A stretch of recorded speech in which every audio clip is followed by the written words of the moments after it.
Caryn FitzGerald is an author, speaker, business strategist, and leadership coach. Connect with her at coffeeandcoachingradio.com. Welcome to Coffee and Coaching with Caryn. Grab your favorite mug, sit back, and enjoy. Now here's your host, Caryn FitzGerald. And we are back. As I mentioned, we are talking with Mike Robertson. He is the author of The Pizza, the Peach, and the Platypus, Creating Your Life of Wonder. And if you'd like to know more about Mike and connect with him, you can also visit him online at Is This Mike On, and that's Mike as in M-I-K-E, isthismikeon.com. And there are links on your website where people can purchase your book, correct? Right. Yeah, so I encourage you all to get on your internet, go to www.isthismikeon.com and connect with Mike Robertson. You will not regret it. In fact, you'll be really thanking me for a long time for this connection. So, Mike, okay, you're happily married now for, you said, 27 years? Yes. I know the story of the proposal because I read the book. But that one's kind of cool. Could I twist your arm a little bit and get you to share that unusual story? I guess so. Okay, now I'm going to tell you now, ladies. For those of you ladies out there, this is the kind of thing you want your guy to be doing, something creative and outside the box. And guys, Mike's going to show you, and he's going to tell you what he did. And this is the kind of stuff ladies are looking for. So this is going to benefit everybody. So I'm going to turn the mic over to you, Mike, and tell us. Well, I had been dating this young lady for several months, and I decided that she was the one. I was a late marrier. I guess both of us were really, but I did not want to make a mistake, so I waited a while. And so I decided this was the one, and it was time to propose. But as in everything else in my life, I didn't want to do it the same old way. And so I thought, well, what could I do that would be creative? Rent a billboard? Well, I knew people had done that. Take an ad in the paper? I knew people had done that. And although at this time, of course, it was before I formulated this 3-word skill, drill, and thrill formula, but I still operated on the same process then, even though I didn't have a name for it. And I thought, what can I do? And I thought, well, I'm a musician. I started playing music when I was very young. I played several instruments. I was writing songs when I was in high school and was in bands and was a music major at college. I wanted to be Billy Joel or Elton John. It turned out there was already a Billy Joel and an Elton John, so those were already filled. So funny how that works. Yeah, so I had to concentrate on just becoming the best Mike Robertson I could be. But I thought, well, okay, I guess I could write her a song asking her to marry me. That's kind of cool. And then I thought, oh, what would be even better if I could record this song and then I could talk a radio station into playing it at a certain time on a certain day when we could be together somewhere. That would be cool, and that would be unique. And so that was my plan. So I started writing the song. I had a skill, and I had done the drill. I'd studied songwriting. I'd read interviews with great songwriters. I'd learned what makes one rhyme better than another. I learned how to play different chords. I knew how to make a melody better than a trite thing you just come up with off the top of your head. And so I spent a couple of weeks writing this song and eventually was satisfied with it. And then I had to go into a studio and record it. Well, I was a poor guy working at a little church. I didn't have any money. I had enough money for 3 hours of studio time. And so I had to record it all myself. Wow. So I had to overdub all the different parts of this song. The drum part, the bass part, the keyboard part, the vocals. And I overdubbed it, got it done within the 2 hours, spent the last hour mixing it down with the engineer at the studio, and came away with a pretty good sounding song. And so that was the easy part. I was going to say, so now you have this song, and it's recorded. And this was back on, was it cassette tapes? Yes. Okay, so we're dating ourselves here, so we're talking cassette tapes. Cassette tapes. And then I'm sure any studio that you could any radio station in Austin at the time? Sure. Any radio station in Austin, when you walked in the door, I'm sure they said, yes, Mike, we'll play this. Of course, they love to play music for unknown people that they've never heard of before. Yeah, that was the hard part. I went to the first station and walked in, and the guy barely even glanced at me. He said, "We don't play anything that's not on the playlist, man." Oh. I said, Oh, okay. The next one I went to was kind of one of the morning zoo type shows, where there's like 4 or 5 people acting crazy every morning during drive time. And I told the guy there, the head guy, what my idea was to play this song asking this girl to marry me. And he said, well, I don't know. We might be able to play some of it. We couldn't play all of it. We might be able to play some of it, but we're going to have some fun with it. I said, what do you mean? He said, well, I'm not saying we're going to throw up on it or anything, but, we're going to have to poke some fun at it. We're going to have to make some jokes about it. I said, this is the most poignant moment of my entire life, and you want to make a comedy bit out of it? No thanks. Okay, so let's see. You've scraped together the money to create the cassette. Right. After you wrote the song and recorded it, everything's all done. So now the first studio says, no, thank you. Right. The second studio says, well, sure, but we're going to laugh at you and make fun the entire time. Right. Okay, so that I would consider as 2 possible rejections. And that's what you would call strike 2. Yes, and so but you kept going. Yeah, my mother at that point said, honey, a radio station is not going to play a song by somebody they've never heard of. And I could have stopped right then. But you know what? I believed that the idea was a good one. I was thrilled by the idea. I thought it would be so cool if this could happen. Why can this not happen? And so I went to the 3rd radio station. And it was 3rd on my list because it was the heavy metal station in Austin. And I didn't listen to the heavy metal station, but they agreed to meet with me. And so I met with the program director and told him what I wanted to do. And he said, well, let me hear the song. And so he popped the cassette into his little player on his desk there and hit the play button.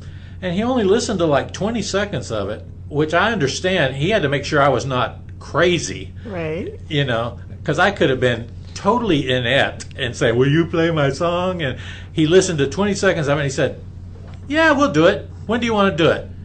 And so I said, all right, here's the date. Here's the time. I want to do this on the anniversary of my first date with this woman. We will have been dating 1 year, and we decided we would spend the whole day together that day, go out and spend time in Austin. And so he said, all right, perfect, we'll do it at this time. And so I picked up Lisa that day, and we set out to Austin, and she had no idea what was going to happen. She thought we were going to go to the park for a while and go to a movie, go to dinner. And so we went to Zilker Gardens in Austin. I don't know if you've been to Zilker in Austin, but Zilker Gardens is a beautiful botanical garden, a rose garden, an Asian garden, just gorgeous all times of the year.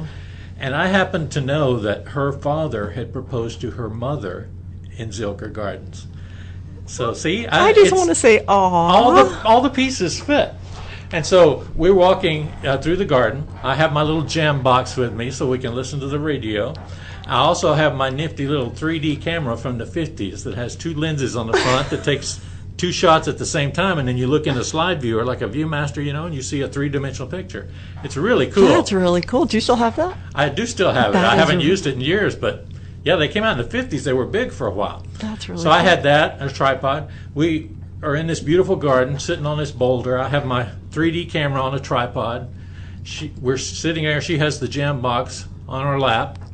The only thing she wondered was, why are we listening to the heavy metal station? Because we never did, but she didn't say anything about it.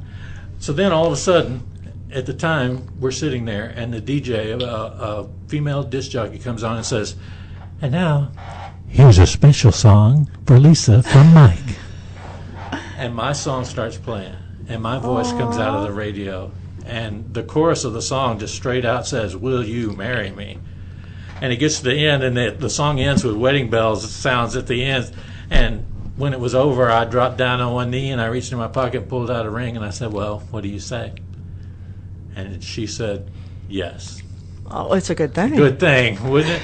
And so she put the ring on. This was also pre-cell phone days. We had to go up to the clubhouse at the park and use the payphone to call the radio station and say, it worked. Because they were waiting. They said, we want to know what's going on. Yeah, and the DJ came back on the radio and said, let me tell you what happened here. Mike wrote this song and recorded it. He and Lisa are in Zilker Gardens right now. She just heard the song, and she said yes. And so that was the start of our life together. The next song I wrote for her was the one I sang when we walked down the aisle and stood there in front of everybody at our wedding. But it's a great story. It's Technicolor. It makes life interesting. 27 years later, we are still in love with each other. We're still each other's best friends. And it all started with that.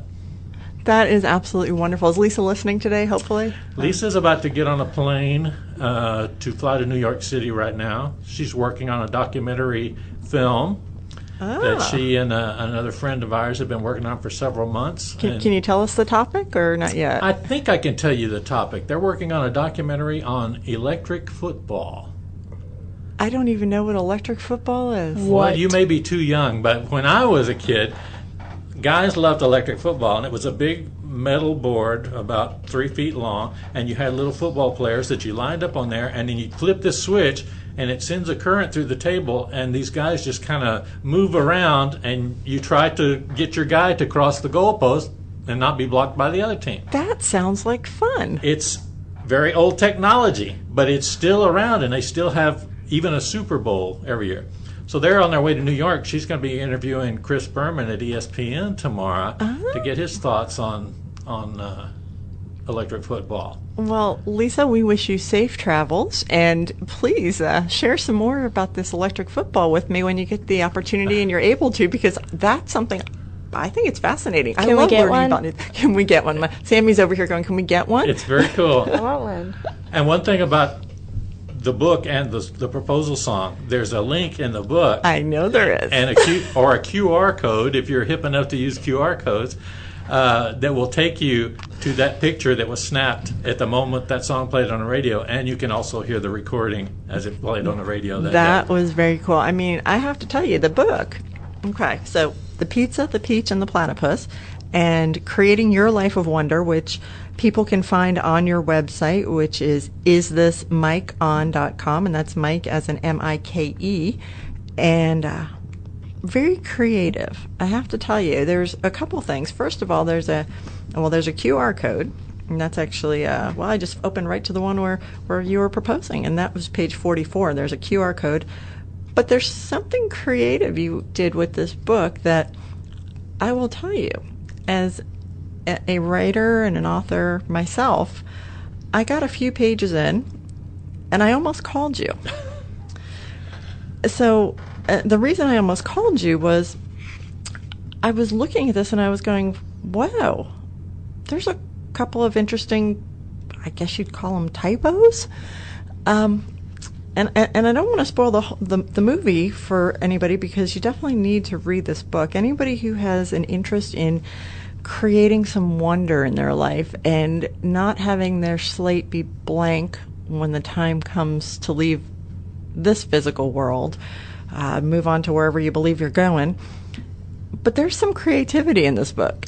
Yeah, there's actually a little treasure hunt in the book. There's a secret message hidden in the book that when you read it, if you're attentive, you'll start saying, wait, is that supposed to be there? And after you see several of those, I hope you realize, yes, those are supposed to be there. And if you keep track of them, they will lead you to a place where you will actually get a special prize for solving the mystery of the treasure hunt. Well, you know, it's funny. Sammy's sitting here looking at, I want the book, and it's fun. You can read it this weekend, I promise you. What was funny about it is I noticed right off, I think at the second or third page, I noticed that there was something a little bit off. And I'll out myself here. I got all the way up to page 85 or 86 where you start talking about the secret in the book, and I went, oh my goodness, because at first I thought, wow, how am I going to call this man and tell him that there are these strange things going on in his book, and he may not want to be, but the reality was, it caught my attention, but I wasn't quite sure what it was there for until I got to the part of the book where you start talking about it, and I went, oh my goodness, and I flipped all the way back to the beginning of the book. And Caryn, even that is a life lesson, because sometimes the things in life that seem like mistakes or glitches can turn out to be clues on the path that's going to lead you to something wonderful. Absolutely. I was just totally blown away, and I thought I had found the secret. I really did, and acted on it and found out that I was a missing part of the puzzle, or the pieces for the puzzle. So I'm going to have to go back this weekend, and I will tell you by Monday I will have found the rest of that puzzle, all those pieces. You won't have any trouble finding. I will find now that I have a general idea of how the puzzle works. Yeah. So I'm excited, and Sammy is looking at me and saying we have to take a quick commercial break here, but we will be back again with Mike Robertson, author of The Pizza, the Peach, and the Platypus. I like saying that. Pizza, the Peach, and the Platypus, Creating Your Life of Wonder. And you can meet Mike at www.isthismikeon.com, and we will be back after this. Stay tuned. Coffee and Coaching with Caryn will be back after these messages.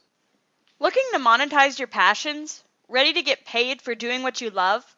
Contact Caryn at coffeeandcoachingradio@gmail.com and get creative strategies for developing income while doing what you love. Are you looking for quality entertainment and activities for the entire family? Then come on down to the Plaza Theater Company and Plaza Academy Dance Studio, located in Cleburne, Texas. The Plaza Theater Company is an award-winning community theater that presents 10 productions a year, performing every single weekend. If you have a child that enjoys acting, dancing, or singing, then you can enroll them in the Plaza Academy Dance Studio. For more information, visit plaza-theater.com or call 817-202-0600. Dreaming of turning your book into an audiobook? Make it happen. More and more people are discovering the joy of audiobooks. They should be discovering you. Our professional personal service gives you just the audio product you've dreamed of. Check us out, voiceworkondemand.com. Welcome to Coffee and Coaching with Caryn. Grab your favorite mug, sit back, and enjoy. Now here's your host, Caryn FitzGerald. So we are sitting here this morning talking with Mike Robertson, author of The Pizza, the Peach, and the Platypus, Creating Your Life of Wonder. How did you become so darn creative? That's a good question, and I don't fully know the answer to that. I said earlier, I believe that as children we are all creative, but in most of us, or in many of us, it dwindles away, or it is damped down by life or school or work or friends or something. Somebody says, stop wasting your time on that silly stuff. Ooh. It's the people who do the silly stuff that live forever. Will you repeat that? Stop wasting your time on the silly stuff.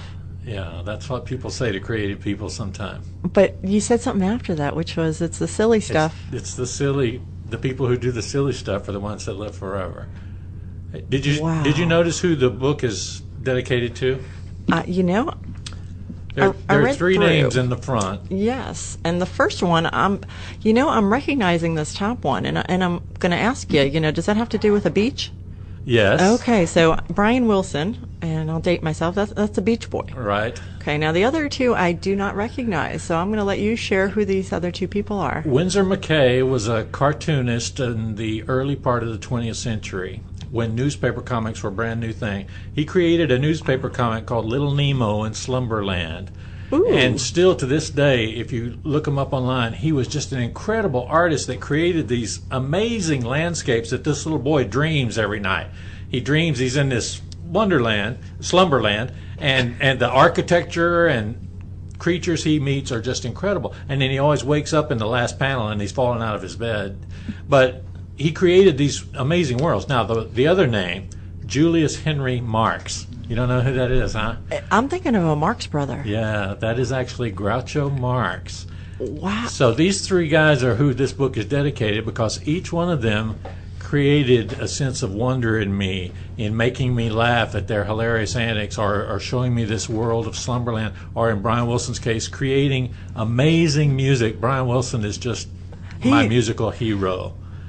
I can understand why. Brian Wilson is extremely talented, and I'm a Beach Boys fan. Yeah, I saw him here 50th anniversary tour. Wow. Yeah. Oh, what? A Beach Boy? Sam, you don't know who the Beach Boys are? No. Oh, goodness. I'm going to have to see. There was a television show called Full House. Oh! Okay, well, on Full House, John Stamos, I think, at one point played with the Beach Boys on stage when they were traveling somewhere. He played drums, I believe it was, for the Beach Boys during one of their episodes. And still does sometimes. Yeah, so maybe we can find that episode, Sammy, and you can see the Beach Boys. Yeah, I think you'd like the Beach Boys. So you're now coming into what I'm going to say is middle age. I'll go with that. We'll go with that. I'll Because probably make 120. I'm thinking, and Yeah. I can't believe you're 60. I know. You don't look it, you don't act it. I'm not sure what a 60-year-old is supposed to look like or act like, but you've got this young, vibrant energy about you. So you're now 60. Right. You've reinvented. You don't have to keep saying it. I'm aware. Okay. So I'm 60. Lisa's going. Hi, I'm Mike, and I'm 60. Hi, Mike. Okay, so you've reinvented yourself many a times in terms of what your career Yes. path has taken.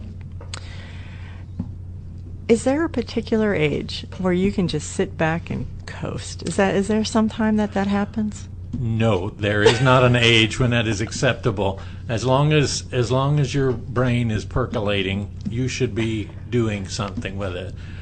I can't understand people who live a life where every page, every day is a Xerox of the day before. How do you do that? How do you sit there and say, I thought my life would be more exciting? You're the author. You've got the pencil. You've got the blank page for tomorrow in front of you. Why do you write the same thing that happened yesterday and the day before when you could write, today I went skydiving? Okay, write something different. Write something amazing. I don't think it's ever acceptable to coast. There's a news story I mentioned in the close of the book, a lady that ran last November in the New York City Marathon. She was 86 years old. She was the oldest person to ever finish the New York City Marathon. She finished the race, she got home, and she died. Now, when I'm thinking congratulations for finishing the race. I'm thinking, what a way to go. What an exit. You know, some people say, oh, that's so sad. I think that's amazing. What better time to go than when you set a record, you create a personal high mark in your life. That's how I want to go. See, I haven't peaked yet. I haven't hit my peak yet. I'm still trying to figure out what I want to be when I grow up. And so I want to peak one day and die the next day.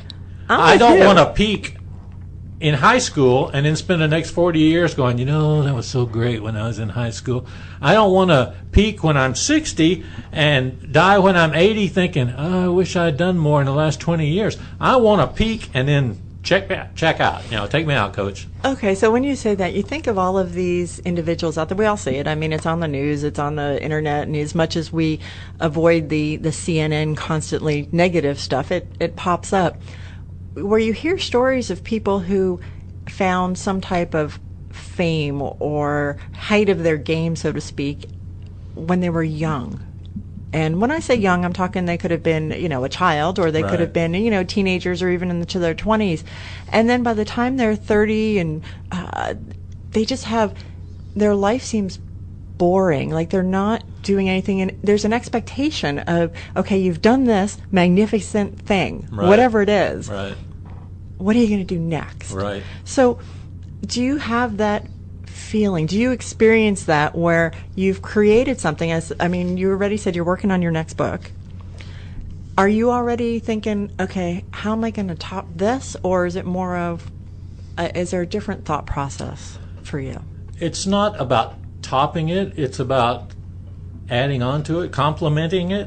What the next book is going to be for people who don't feel like they can get out of the box right now. We're always telling people, think outside the box. Sometimes you're stuck in the box for a while. And so the next book, I haven't decided on what the title of it's going to be, but it's going to be how to make your life inside the box more interesting and exciting and tolerable until the time comes when you can get out of the box. Because if you look at it in the right way, the inside of a box is just 6 blank canvases waiting for you to make something beautiful on them. So you're surrounded by blank canvases. Make art. Make something beautiful and amazing. Instead of saying, well, it sure is dull in this box. Well, don't make it dull anymore. Make it exciting. Make it beautiful. Make it wonderful. So it's the vision that each person puts out there. It's the thrill. Back to that thrill again. It's still the skill. If you're stuck in the box, what can you do to the box to make it better? I've had people before, I teach a group at my church every Sunday, and I've been doing it for years. And I don't buy Sunday school quarterlies. I don't use any curriculum, I talk about what's important to me and what's fresh to me. And somebody said, aren't there any days when you can't come up with something? I said, yes, sometimes you go to the bag and you reach in and the bag is empty. And somebody said, well, what do you do then? I said, you talk about the bag. And it's true. I love that. Yeah. So pretty much we are the designer of our own life. Yes, and the sooner we all realize that, the more exciting our life can become. Well, what about the keeping up, you and I remember it as keeping up with the Joneses. Right. These days, there's a couple of reality TV shows, and I'm not going to gift them by using the names, but it's keeping up with this family and that family. And I mean, one of them, I had a conversation with somebody the other day, and we're still trying to figure out why they're famous, but, they supposedly are. What do you say to somebody who is really focused on keeping up with somebody else? I know you talked about, there's already a Tony Robbins, and there's already, Right. Billy Joel. But what do you say to those people that are stuck in that I'm never going to be as good as so-and-so? What do you say to them? I say, you're right. You're never going to be as good at Tony Robbins as Tony Robbins is.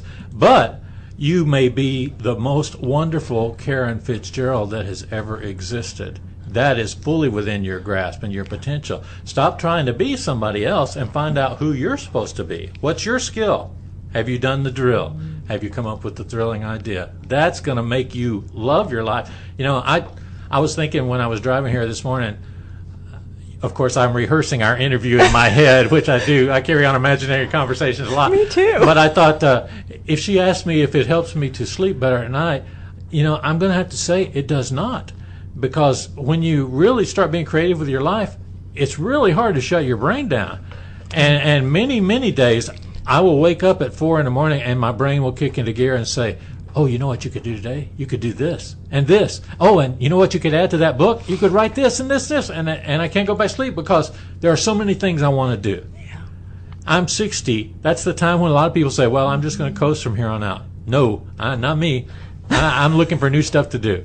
I can't wait. I wholeheartedly agree with you. I find that when I'm a very project-based person. I have all these different projects and creations, and my goal is to see them from this little embryonic stage, if you will. That's how I see them in my mind. And then I bring them to fruition, working with other people and the creation. And finally, it's like it's like another birth. Yeah. And I find that when I'm in the midst of all that, I don't sleep more than 2 or 3 or 4 hours, and I wake up, I go to sleep thinking, okay, I really must slow my brain down to let myself refresh and recharge, because we all require that recharge. Right. So what are some fun things that you like to do to recharge and refuel and reset yourself? I'm one of the people the internet was made for. I am on it pretty much all the time. I'm an early adopter, technologically speaking. I was the first person I know to have an iPod, to have an iPhone, to have an iPad the day they came out. I've been a Mac guy since 1987, and the internet is an endless source of fascination to me. I will never run out of ideas. I like to see us all as blenders. We're all big blenders. Blenders. Yeah, and you go through life, and every experience you have gets dropped in the top of your blender. And every person you meet, every book you read, every movie you see, it gets dropped in the top of the blender. And you end up being a result of everything that's been dropped in your blender. And that's why no two people are going to be the same, because you may have one experience, one life-changing experience that I can never duplicate. So I can't ever know what that is fully. And that's what makes people so fascinating, to find out not how we're alike, but how we are different. And that can be really fascinating. So I don't ever run out of things to work on or things to do. The problem is there's not enough time in the day. Sleep is getting to be where I think, I don't need to sleep anymore. I'm going to get up and do something. Sleep is highly overrated. It is that overrated, how it works? yeah. Is that how it works? You can sleep when we're dead? Exactly. You'll have plenty of time to lay down. Well, we are going to take a very quick break here, and when we come back with Mike Robertson, author of The Pizza, the Peach, and the Platypus, we're going to find out you were 75 pounds heavier about a year ago, a little more Year than and a half ago. year and a half ago, and we're going to find out because people talk about it all the time. How do I lose weight? And there's an answer to that question, and it may not be the right question they're answering. Right. So we'll be back in just another moment. Stay tuned. Coffee and Coaching with Caryn will be back after these messages. Yo, attention authors, share your work on Coffee and Book Chat. Book reviews, author interviews, blog posts all about you and your book. Visit coffeeandcoachingradio.com for details today. Need a little more happiness in your life? Here you go. The Happiness Recipe Podcast to the rescue. Listen each week as June Klein and Sandy Weaver Carmen share wit, wisdom, and wonderful food with their guests. Guaranteed to add happiness to your life. happinessrecipe.net.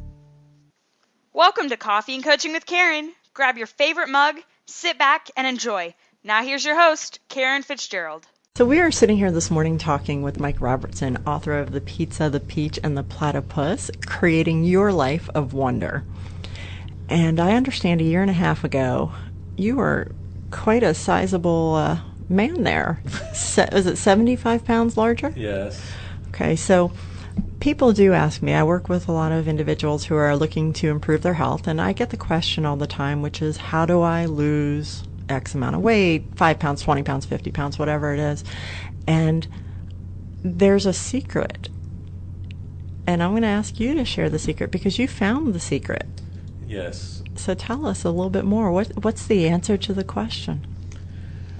The answer to that question is that's not the right question. Ah, so people are asking the wrong question. Right. I struggle with my weight my whole life.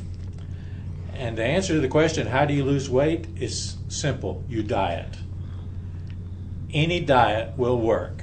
That is not the good enough question for you to make a change. Because you know how to lose weight. We all know how to lose weight. I tried every diet that existed. They all work. I lost weight on every single one of them. And it always came back because none of them were anything that I could stick with. I eventually learned that the question is not how did you lose weight? The question is why did you lose weight? Or why do you want to lose weight? For me, that made all the difference, was changing the way I think about it, because I began to ask myself, can you even be creative about dieting? Can you lose weight in a creative way? And I realized there was a way to do that. Because people always say, well, you need to do it for yourself. And I said, that doesn't work for me. Everything I've ever done, I've done for myself. What I do for myself is stuff my face full of potato chips and chocolate chip cookies. I like to do that for myself. Yeah, Sammy has an amen over there. I got fat because I did everything for myself. That wasn't the answer. Well, do it for your loved ones. That didn't work for me either. I needed another reason. And I finally found it, because my contention, as I state in this book, is that we are all writing our story. We are all painting our masterpiece every day of our lives. I thought, how do I want my story to end? What's the last chapter of my story going to be? Mike has a heart attack and dies at age 62 because he couldn't stop putting potato chips and cookies in his mouth? Or do I want my book to have a chapter that says, at the age of 59, Mike lost 75 pounds and got the best shape he'd been in since high school? Now, as a writer, as a reader, which of those sounds better to you? Well, the second one sounds better to me. Well, we are the author of our life. I want to write a chapter that says, even to people my age, that it is never too late to make the change that you want to make. It is never too late to change the course of your life and to get more where you want to be. The saddest thing is for somebody that says, you can't teach an old dog new tricks. Yeah, you can. The old dog has to be willing to learn. And most of us get to be such old dogs, we just want to sit and scratch all day and be fed. And that's not satisfying. And so I realized I could lose weight for the story. I could lose weight for the other people who were like me, who needed an example to look at and say, oh, I guess it is possible to change at this age. I guess it is possible to remake yourself even when you should be slowing down and sitting in the rocking chair. It's never too late to make those changes. And so that's what I did last year. I lost 75 pounds in 11 months. And it was an amazing thing to see. Because I had a guy tell me one time, and when I tell people what he said, they say, oh, that's so rude. He said, my wife and I have heard you speak a lot of times, and we think you're really good, but we always, on the way home, we always say, if only he could do something about his weight. And some people think that's so rude that he would say that. And I thought, you know what? It's actually very honest and revealing, because it had never occurred to me that the way I looked might affect the way people received my message. Yeah. Because we do judge books by their covers. And I thought, if I'm in the communication business, if I'm in the business of speaking to people and trying to motivate them to change their lives, if there are some people in the audience that can't hear me because they're saying, wow, I wonder what size that is, I can do something about that. I can remove that excuse from them. It's easy to stand up and say, I have found the secret of true love, or I've found the secret of making money. You can lie about that stuff, but you can't stand up there and say, I've learned how not to be fat, if you're still 300 pounds. I wholeheartedly agree. The why. Yeah. The why is really the most powerful thing. And as somebody, I personally have, part of my story is I went through anorexia and bulimia, and it's now been almost 15 years. It's about 14 and a half years since I found my why for getting healthy. And I remember the day. I remember the moment. And I can tell you, it was March 15th of 2000. And I walked in the door, and I looked at my husband, and I said, we got a problem. And he said, what's the problem?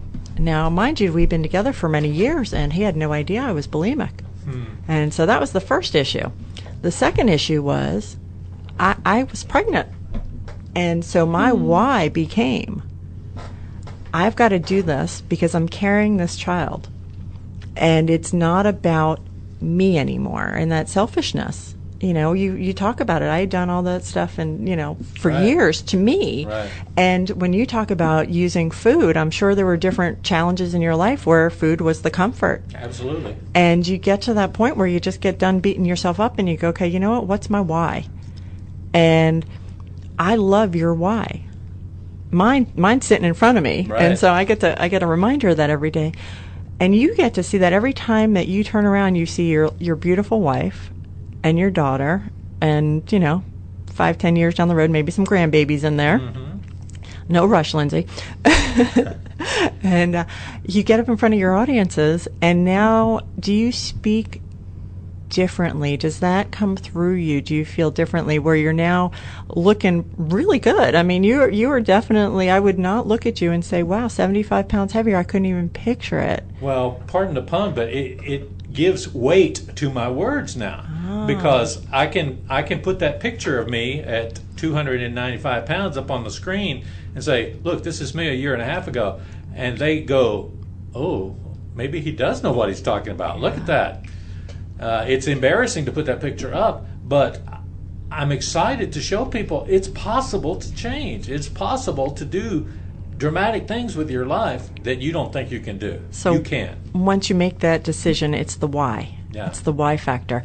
Well, before we close out our show today, Mike, I am sure my listeners are wondering, because I know I am, how can my listeners take that first step to becoming more creative when they're sitting here and they're thinking, oh, wow, I thought my life was just what it is right now? What are some words of guidance that you can share for people to make some of those changes and become more creative in an instant? The first thing you need to do is to take an inventory, a personal inventory, and find out your skill. What is it that I can do that is unusual? Something I can do better than most people. And you may not be able to figure it out. I know some people can't pinpoint it. If you can't, ask your best friend. Say, what am I really good at? Because your best friend will say, oh, you're super good at encouraging people. Or you're super friendly. You're a great hostess. Or you make great food. Or you're so good at planning. The thing is, gifts that are wired into us, we don't tend to value because they come naturally. My daughter can draw these amazing pictures, and she produced one, and we said, this is incredible, Lindsay, you could sell these. And she said, well, Dad, it's not like it's hard. I said, yes, it is for everybody else. but because it comes natural to you, you don't value it. You know, music came easy for me, so I don't ever look at somebody and say, oh, I wish I could play music. I can play music. Instead, I look at somebody and say, she is so organized. I wish I had a tenth of that. Well, she's got her gift. I've got mine. The key is to look at your skill, find your skill, and then sharpen that thing up, develop it, and then look for a way to use that you never thought about before. And you will find how technicolor life can be. It is amazing. I'm tingling just with all the different thoughts that are going through my mind in terms of creative things that I hadn't thought of for myself.